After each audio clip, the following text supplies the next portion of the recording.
5:30 p.m. on February the 12th, 2024. And we are actually in session. Commissioner Klein, would you mind saying the invocation? Sure. Heavenly Father, we thank you for all the good you bring to Sumner County, and we thank you for our opportunity to serve the people as we are endeavoring to do. We ask you to be with us tonight. Help the guys who are working on the broken water main up on 52. We ask you to take care of all of the situations and that our decisions will be your decisions, that we will be the conduit that you speak through in these meetings. We ask all this in Jesus' name. Have a motion for the approval of the agenda. Motion by Commissioner Stokes, second by Commissioner Brown. All in favor say aye. Aye. Opposed? Recognition of the public. Anybody sign up? So, for the chairman, I did not.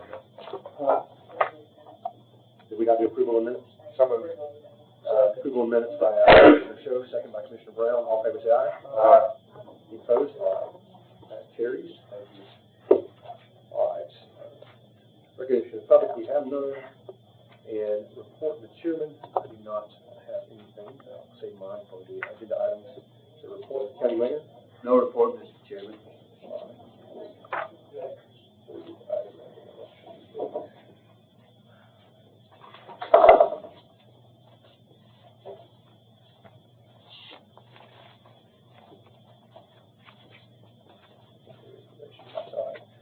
Item A under old business is discussion resolution 1504-02 clarifying ownership, routine maintenance, support services, and funding for the Hendersonville Library. I'll make a motion for discussion. Someone will second. All right, second by Commissioner Stokes. All in favor say aye. Aye. Any opposed? All right. So last time we met this body, we voted to send myself and Mr. Sumner to the Hendersonville Finance Committee for their request for us to come and discuss. This is just a really crazy and unnecessary journey that we've been on, in my opinion.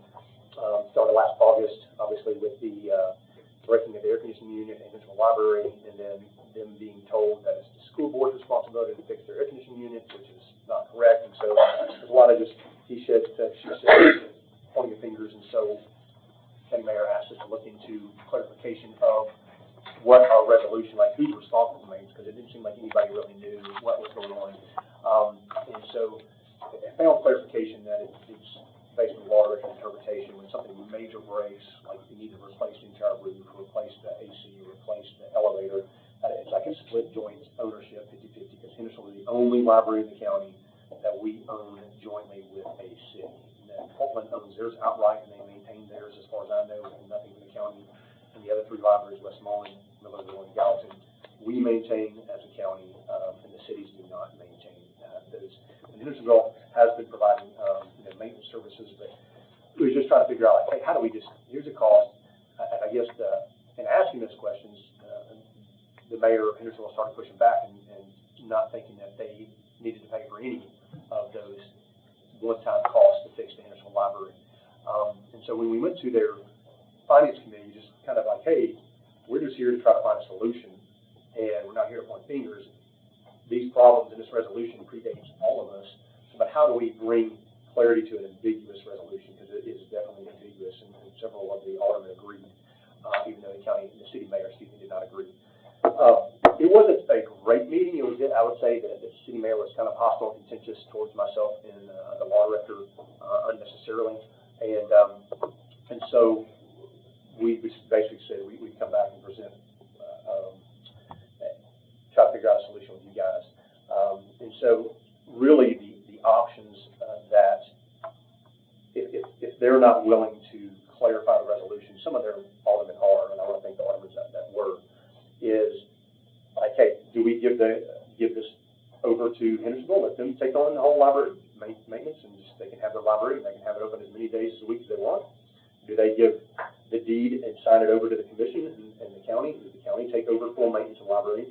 Or do we just clarify what does maintenance mean in these things so that it's not ambiguous, so it's not, so when the air conditioner is broken, which I found out during that meeting from the library director, that it had been broken for years and been neglected by both the city and the county. and it's why that meeting room has been so hot, is what I was told. And so these have been long-standing problems, I think, because of this, and I don't think anybody has wanted to actually address and solve the problem.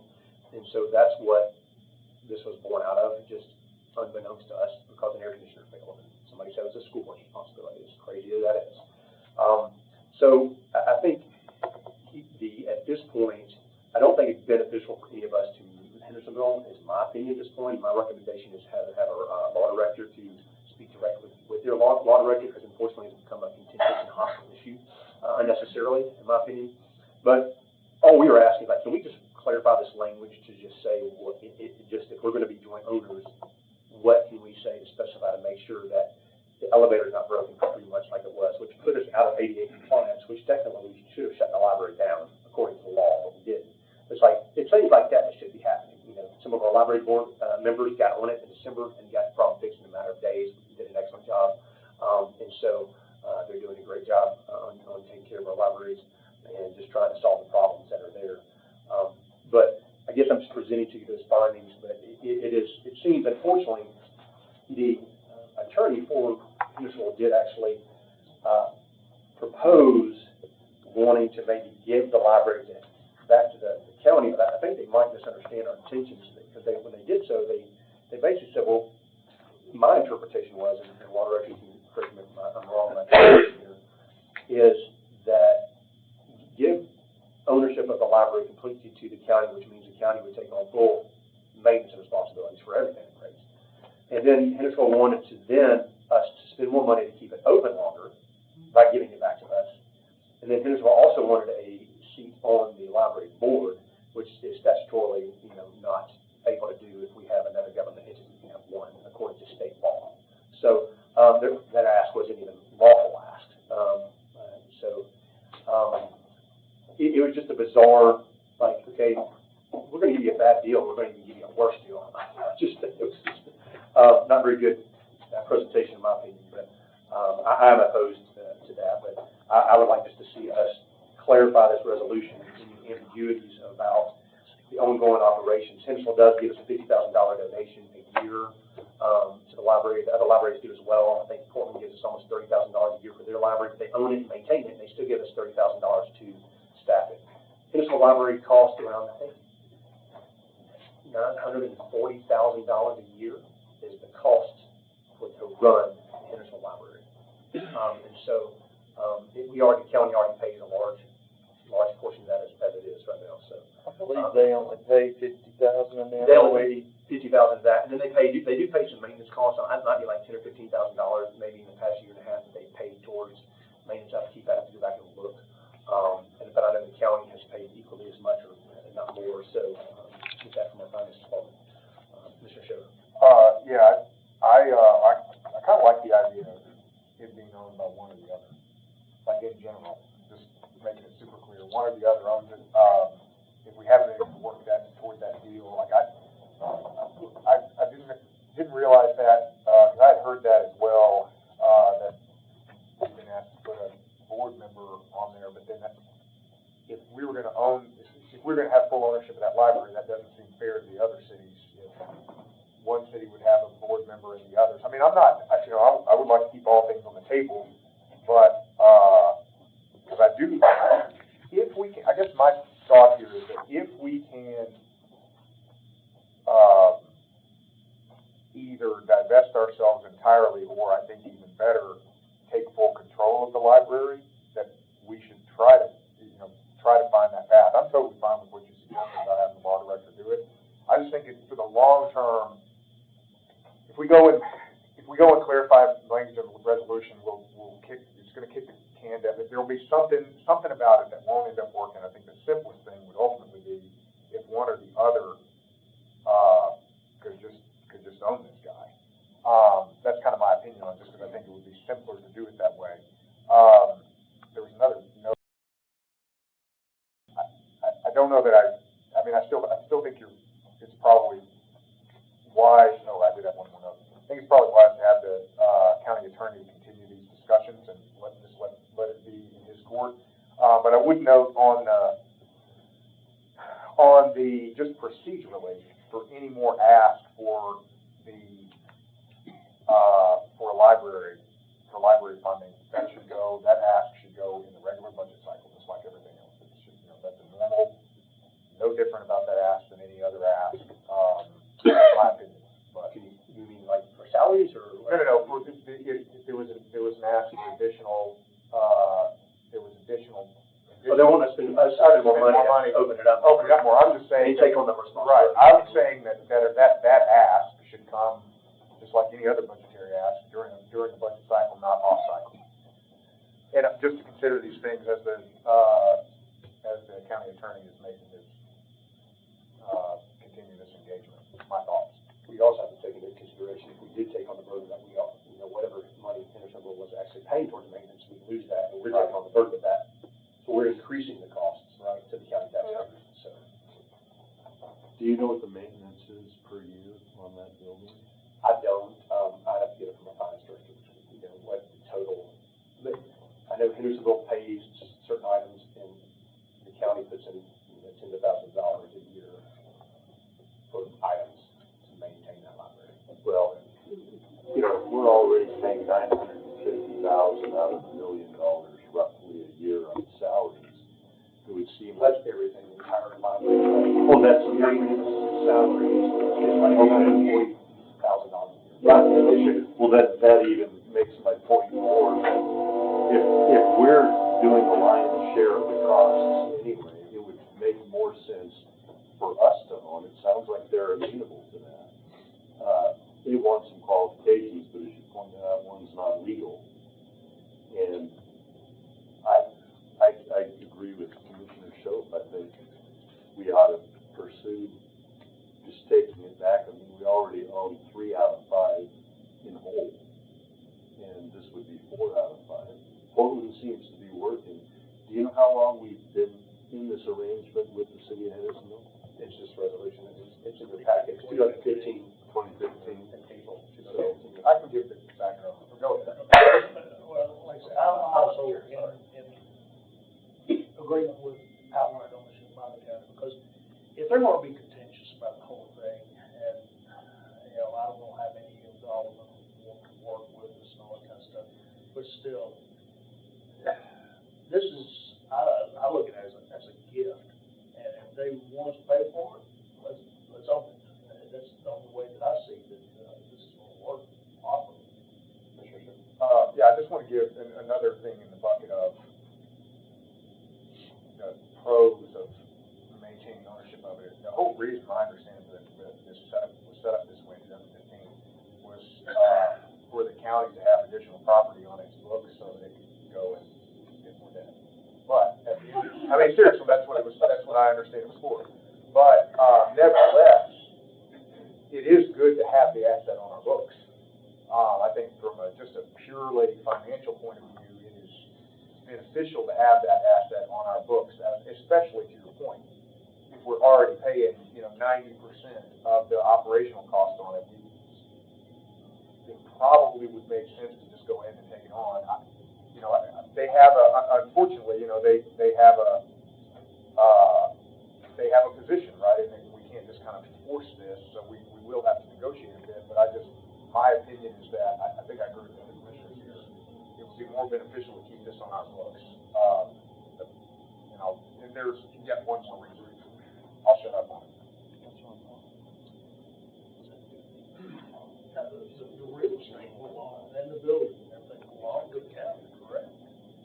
We joint own the building and the land, is how it's written. So it was a state for the comptroller's purpose. The county's the one that writes it all on their books. The comptroller, those things are doing that, right? So the county writes it off, so it's joint ownership. And it was just a poorly structured or written resolution, that it was in due course. When it explains why the air conditioner's been broken for years, explains why, we couldn't get the elevator repaired for months. I mean, just recently, unfortunately, we're not wanting to have the patrons suffer. We're trying to help them, and that's just, like the Alton Library, we've got carpet needs replacing, so we're trying to replace that. So when the air conditioner doesn't work and the elevator don't work, that's just a problem. But I'm not in favor necessarily taking on the full ownership of it, but it's the will of this committee, how you make a motion to instruct on a law director. He wrote up kind of a generic point of departure, not a resolution, but just, something to think about. Well, you're closest to this, would you be willing to divulge what your thoughts on it should be? I mean, I just think that, I don't have a problem with joint ownership. It's just a clear, my whole thing was, I guess, when the county manager brought it to us, was just clarifying who's responsible and just be it, let's just do the right thing here. So if it's joint ownership, and it's the way the law works, okay, their initial breaks, we play 50-50 in a day. But unfortunately, Hendersonville is saying no. But Hendersonville looking at raising property taxes and sales taxes on the citizens. They got financial problems. I guess they're not going to pay. Hendersonville owes us $875,000 for the property assessment. So there's things they're just not willing to pay. And I just see this as chalking this up as well. We're gonna learn more about what cities owe us. So it's one of those things, but the main way I saw it is really simple. Okay, why can't we get it fixed? We instructed the county mayor, let's just get it fixed, and we just built Hendersonville, I believe, and I believe Hendersonville paid half the cost of the repair of the AC, I believe, or was it used? I think it was AC. And they did, but made it clear in an email to, I believe, the law director and finance director, who was basically contesting that, saying he wants all that money back. So, Do we need a motion for the law? Regardless, we just opined all here. I'll make a motion then, because even with all these, I think the county attorney's heard all of our opinions, and I'm still comfortable with your motion to set him loose to continue these negotiations. well, that's just my recommendation. I'll make that a motion. I'll make that a I'll motion. second it. So, what, do you have any instructions that you would? That was gonna be my question. What do you want me to achieve? I guess- Attempt to achieve? Well, so we have a motion in a second. This is my opinion, that the best option for us, and this is purely from a financial point of view, is for the county to maintain ownership of it. As an end goal. How we get there, I realize that there are some points of negotiation. That's my opinion. I think a couple agree, I think a couple disagree. If we need a motion to be I will make a motion that during your negotiations, we should have as a goal, as an ideal goal, but not an absolute, that the county would take control of this property. That would be, I'd like to amend that motion. Okay, I agree with you. I would like to point out that they've already kind of tendered that offer, but they want these stipulations added to it. So are you talking about sole ownership and sole control? Well, so start with sole ownership. They tendered back. It's clear that we're not amenable to these stipulations. Okay. So there are other stipulations that we can come to. So I guess, who provides staffing for it now? It's county, correct? Yes. So we're gonna take, I just wanna make sure I'm understanding and walking the dog right here, is we're gonna take a building and supply staff and supply maintenance and carpet and everything else that goes with it. Because what? I can answer that. Go ahead, Commissioner. I don't live on the south end of the No, county. I mean, I'm ignorant to It's a matter, in my view, it's a matter of simplicity. So we gain yes, there's gain and loss here. On the one hand, what's not working is joint ownership. And joint ownership of things is often hard, and this is an exact reason why. So having one person who's in control of of a building or a property is a lot simpler than having joint ownership. So like with every other one, we own them or the city of Portland, in that case, owns it. Hendersonville, joint ownership, problems. I'm trying to solve that. So on the plus side, we keep it on our books, and that boosts our overall financial ability to maneuver if we were. I mean, it's just like owning a significant piece of property. It's a good thing to do. And we're not talking about owning I'm not talking about here owning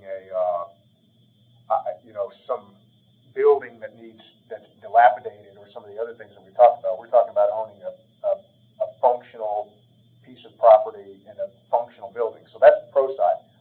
On the con, yes, will we have to take on a little bit additional maintenance and work? Possibly. But but we're already taking on so much of that, it's incremental. That's my rationale, that's my reasoning. Could be wrong, but that's my reasoning. Do we know how much debt we're gonna have to take on? I mean, do we have any idea? I mean, I know anything could break tomorrow. We don't. Debt is maintenance, it probably, I don't have it with me, but it'd probably be like $12,000 to $20,000 extra additional a year that we take on at least, I'm sure. Phenomenal fee then. So, And I just want to clarify, sorry, I apologize here, but when I talk about debt, what I mean here is that you know, I'm the last person that wants to issue a bond, but you do nevertheless want to maintain financial flexibility. So whenever a entity issues debt of any kind, government entity, it's not that different than if you as an individual were to try to take out a loan based on your assets will be looked at. So we can only issue so much debt relative to our asset. This being on our books contributes to that being an asset. Sure. That's what I was talking about. Not that we built the courthouse. Yeah, that's right. That's right. well, currently it's on our books, so. Right, but we would lose it if we. Yeah, but right now we're already telling you that, that's true, so there's no gain there, so we already counted it, because we own the property. So, I think, that's a fair point. That's a fair point. There's no gain in that aspect, it's just, the only thing we're gaining is, having to spend more money to maintain it. That's the way I see it. So if we leave the ownership the way it is, and, that's kind of where I was going, is we already have the ownership or the deduction or the asset of said building. What are we really gaining? That we get to turn the key when we want to and our staff goes in and out when we want to? I don't even think we're getting that. I don't understand what More financial burden, and we're also, gaining clarity and lack of attention and detail to stuff getting handled correctly. Obviously, I will say this, learning that the air conditioner had been broken for years was shocking to me. But it seems like nobody wanted to touch it because of why this was so badly written. And the status quo being the status quo, so like the county was just kind of like picking up the tab and nobody wanted to step on somebody's toes and address the real elephant in the room. Like, a bad deal is a bad deal, and this is just a bad deal. And so it just needs to be corrected so that people don't, just because you get on the wrong path doesn't mean you continue on the right path, the wrong path. And you gotta go back to the Forky Road is here, so we gotta go back here and get on a better path. And so that's just addressing that. So, I just feel like if we don't maintain this thing, it's going to dilapidate. It's going to then go into further disrepair. Then we will lose a lot of the value of that property. And if, again, there's one person making the decision, or one group making the decision, rather than depending on a group that we don't know what they're going to give us, because they've already demonstrated that numerous times, that, whatever Hendersonville is going to give us, yeah, we're going to probably take a little bit of debt on, but at least we will have clarity, and that's what we need, is clarity in who owns the thing and who controls it. Mr. Hyde. In finality, I think what we need to remember is that this has always been a county library. When it was in the building where the Samaritan Center is, it was a county library. It was our property. There was never any joint ownership. It was even named for a county judge or chairman of the commission, Judge Curtis. When the city proposed a new library and the county agreed to assist in fundraising, there were some funds from the city. I think the county contributed some, a lot of fundraising in the community. And that's when we became entangled and the city became involved in supposedly owning part of the library. But prior to that, it was just a county library, county property, our expense. One other thing, if things like that start to fall apart, our insurance may go up, and that's not something that we want to do. Because any insurance company will say, if you don't get it fixed, then we're going to raise your rates. That's the same with a car or anything else that you have like that. So we just don't need to be letting air conditioning go, mold building up in a particular area, because there's no, air conditioning or anything like that, it just doesn't make sense. There happened to be at the time one particular alderman in the city of Hendersonville who really insisted on the city maintaining some control over the library, and that was the long and short of it. That is when the city of Hendersonville got involved in part of the management ownership, if you would, of the library. But I don't see how on earth that it could be anything but a county library. I think we ought to negotiate it and let the lawyer have a hand at this, because it doesn't need to be the way it is now. No, it won't. Do the same thing, put money up to build a brand new library, and then they hand it to the library to the county, clearing for it once.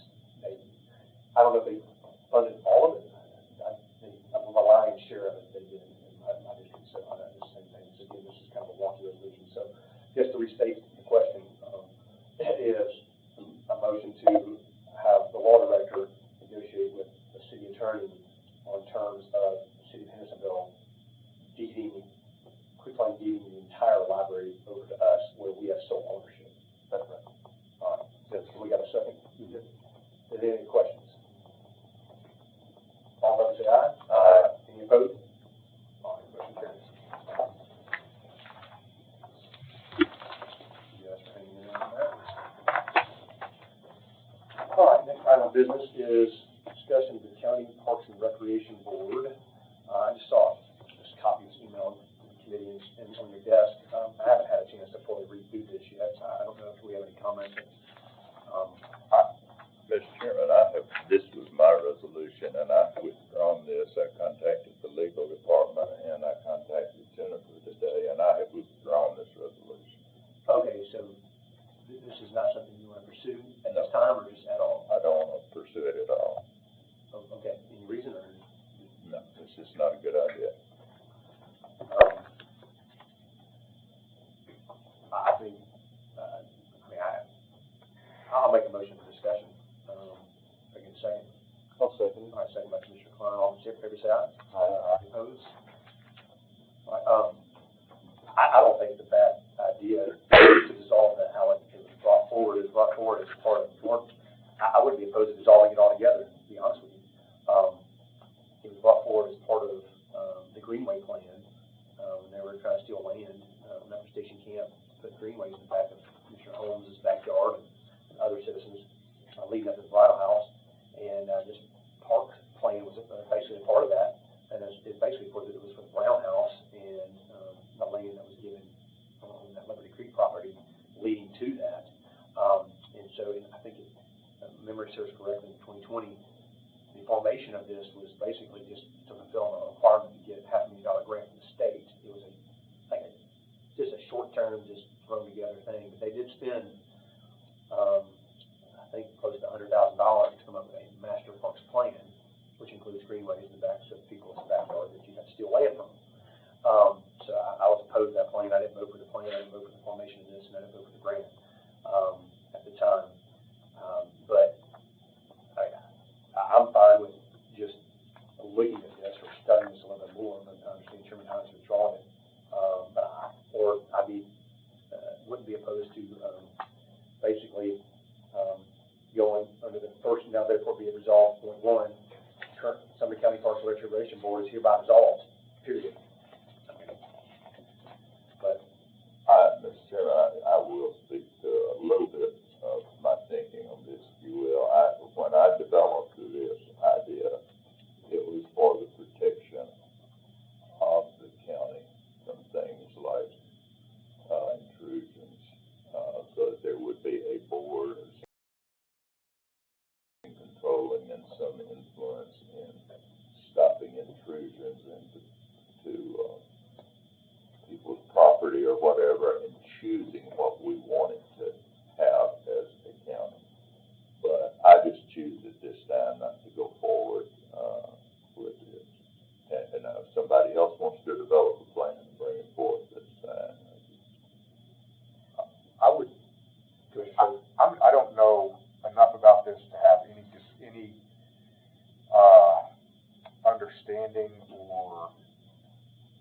opinion whatsoever, I would move to defer this.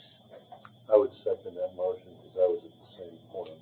I was going to study the entire.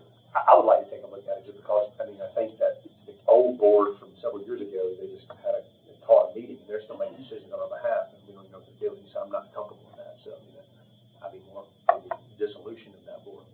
Yeah, I mean, to defer it, we can do any number of things. Yeah, but I mean, yeah, it's part of that, so I'd like to look at that, so this is actually in there, so I'd be in favor of deferral next month. I would like to look at this a little bit more. I have not had a chance to study this yet either, so. All right, we have a motion by Commissioner Schiff to defer, and a second by Commissioner Klein. Is there any discussion? All in favor, say aye. Aye. Any opposed? Motion carried unanimously. All right, new business. We have veteran service report and presentation. The floor is yours. Thank you. Good evening. Two broad trends I want to kind of highlight in about 3 pieces of news. The broad trends that we've had a lot more volunteers, like our volunteer hours tripled last month, and we've also had a little bit of a spike in our request for assistance for folks with assisted living, pension services. I spent a lot of time up in Portland last week. The notes highlight a couple folks in District 22 that got some pensions that are going to allow them to stay in assisted living in their homes within home care for the rest of their lives. The bits of news are kind of highlighted if you look at page 12 of the Veteran Services Report.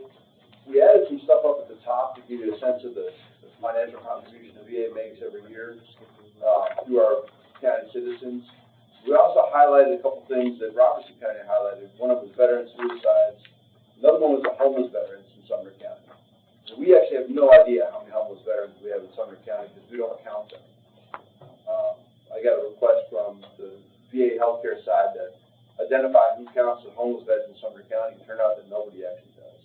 So there's no contribution from Sumner County to the point-in-time survey, which feeds into a housing or urban development report. I was a little surprised by that, but I want to share that with you, just a piece of news. We've also initiated another attempt to form a Sumner Veterans Coalition, bringing together veteran services organizations, in some cases interested businesses, to help out with solving problems that we've identified within the veteran community. Things mainly like transportation down to Nashville or Murfreesboro for healthcare. And we've already started talking to our volunteers about bringing in iPads and expanding healthcare services through telehealth out into more rural parts of the town. We expect the TVHS, or the VA's healthcare system locally, will send letters out first to every veteran who does not have a 37066 or 37075 zip code. They should all be getting letters in the next month or so, identifying how they can set up appointments for telehealth here in the county building or perhaps in their homes. And then in a few months, we'll send it out to all the Hendersonville and Gallatin residents, because the goal is to improve the quality of healthcare services in the rural parts of the county. And then just the last bit of news, I had an interesting experience last week. For the first time, I had asked a police officer to remove the handcuffs from my veteran so he could sign his VA claim form, and then he signed it on the hood of a police car. And it was out in Hendersonville as well. So I've never had that experience before. It turned out that not many veteran service officers had that experience, but just kind of wanted you to share that to let you know the extent that we go to help out our vets that are definitely in need. How did you find out about, how did that happen? I'm just interested.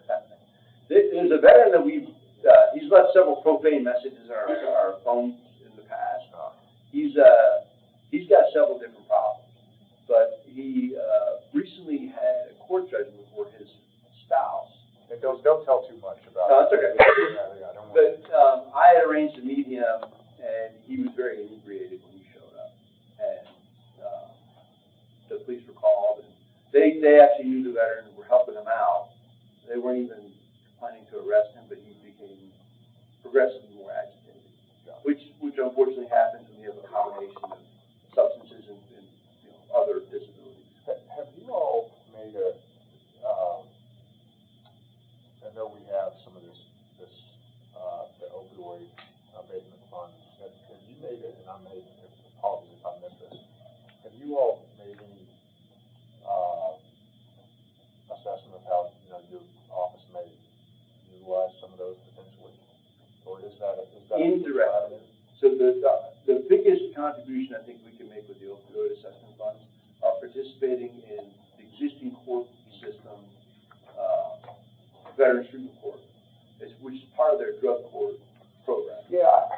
funny, because I was, Okay, can I get a motion to suspend the rules? Make a motion. Yeah, that'll work. All right, motion by Commissioner Klein, second by Commissioner Schiff, all in favor, say aye. Aye. Opposed? All right. sorry, I was up, apologies. But, so, so you're mostly working through the court system. So that's like just kind of a narrow look at, you know, only those, the catchment only comes to those who actually hit the court, right? So you mentioned earlier about nobody who's able to canvass. I mean, I would think there's probably some overlap between homelessness and substance use. It's probably very, very close.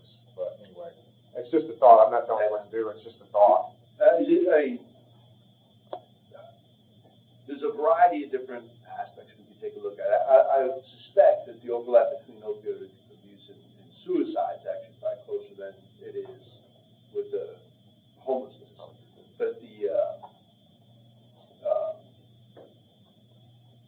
the main things where we typically interact with that is either through the VA healthcare system, which we do get referrals from, you know, a variety of different sources, and through the courts. And in some ways, you know, with a staff of 2.5 people, you know, just the ability to go out and interface with some of these folks and try to find where they're at would be a little bit of a challenge. That is one of the things that we're particularly looking to partner with our area churches, because in many cases, they seem to know where some of these people are. And that's one of the things that we're looking to improve with the coalition. And it was something that, I can't remember, one of the other commissioners talked about. So we've been trying to improve our, you know, cooperation with the churches in the area. So, I mean, I don't have like a practical idea exactly yet about how to improve, except for to kind of reach out and still sort of better team. You know, instead of creating something new and you know, having that existing legacy, trying to extend branches with existing organizations which probably already have some of that work that they're doing. I wanted to understand the numbers, these new numbers on the top. So we've got 11,601 vets in the county. Yes, sir. And the compensation paid is 82 million and change, which is about 7,100 on average per vet. Yes, sir. Yeah, okay. So the 53 million that is annual health care paid, is that on top of the 82? Okay, so that's. And there's additional on top. There's education benefits, and there are insurance payments that are included. Okay. So the total for FY22 is like 140 million, but say most of it, 135 million of it were paid health care and compensation. Okay, and then the 4.5%, what is that about? This is a statistic out of the census. The estimated poverty or veteran disability rate, 4.5% of the county population. Of the county population, not of the veteran population. The county. That's my understanding. Wow. Okay. Great. Thank you. Sir.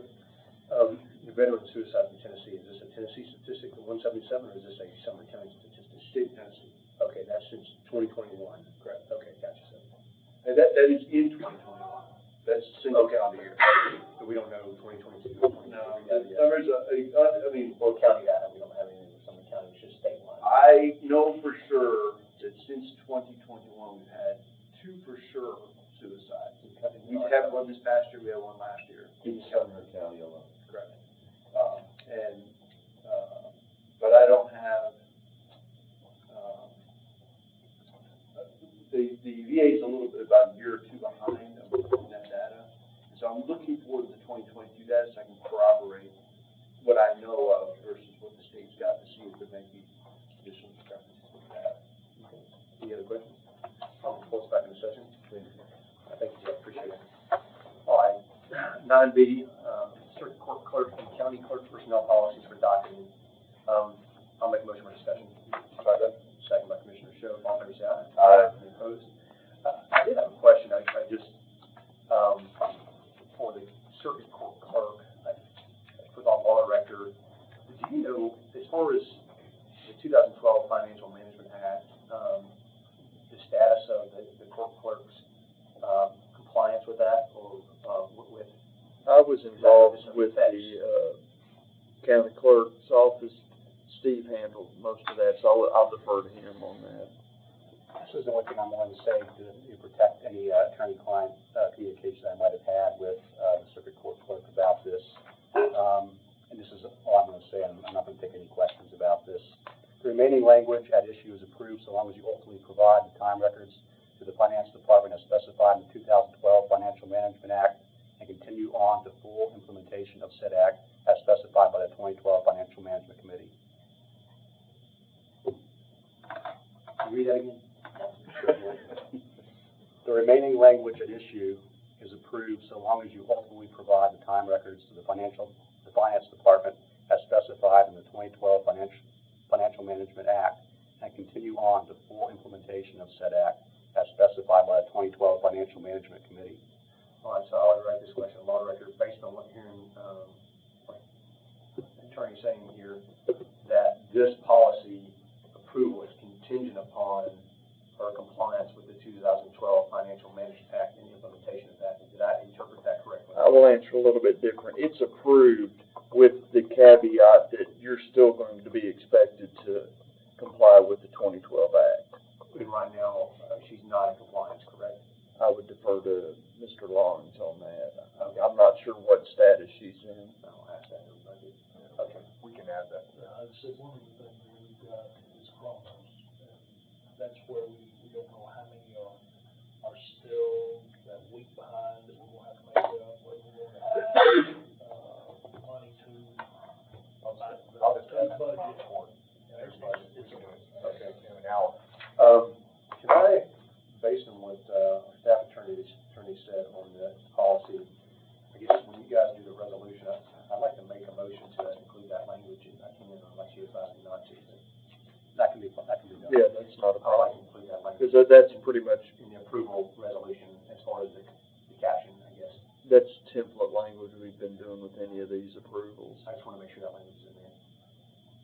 Okay, I got it. All right. Do you need a motion for that, or this is docketing purposes only, but I can make a motion for that request? We'll put it in there. Okay. Are there any other questions about these policies for the court clerk and the county clerk personnel policies? Again, this is just for docketing purposes only. All right. Do we need to take a motion on this? This is docketing? No. Okay. All right. Item C, executive session discussion